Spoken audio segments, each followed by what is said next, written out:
Nearly 6 months ago, Iranian bombers hit one of the most heavily defended bases in the world. 3 of the crew never came home, and they still haven't. This week, Iran and Qatar started arguing about it in public. Now, here's the picture as it stands. On March 2nd, 2 Iranian Su-24 bombers flew toward Udeid Air Base, the largest US military installation in the Middle East, and layered with Patriot batteries. It was Qatar's own Air Force that brought the jets down, not the Americans, by the way. Now, each Su-24 carries a 2-man crew, so 4 airmen were involved. One has been formally named and confirmed by Iran, Brigadier General Majid Ghazemi, killed in the strike. His remains were only handed back last month, retrieved and DNA confirmed roughly 4 months after he died.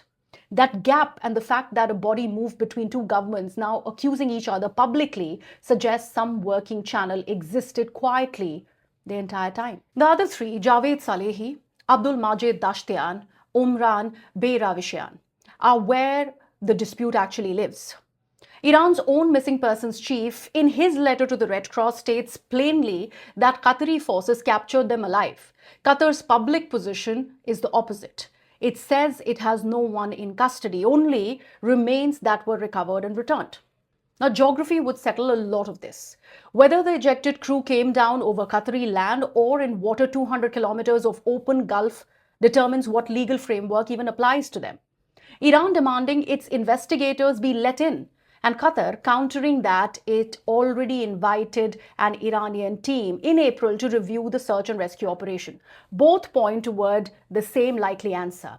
Someone came down on or near Qatari territory. Neither side is disputing that part. Now the language matters here. Iran's letter uses the word captured, not the more specific prisoners of war, and that distinction may not be accidental. PoW status under the Geneva Conventions applies within an international armed conflict between the 2 parties holding and being held. Iran was never formally at war with Qatar. Qatar's account frames its actions as defending its own airspace against an incursion connected to someone else's war, not entering one. That leaves an unresolved question sitting underneath all of this. Are these men prisoners of war in the legal sense, or captured combatants in a grey zone the Geneva framework wasn't built to cleanly cover? Even the Red Cross would have to work that out before repatriation becomes the automatic next step. Qatar, meanwhile, is holding 2 roles that don't sit easily together.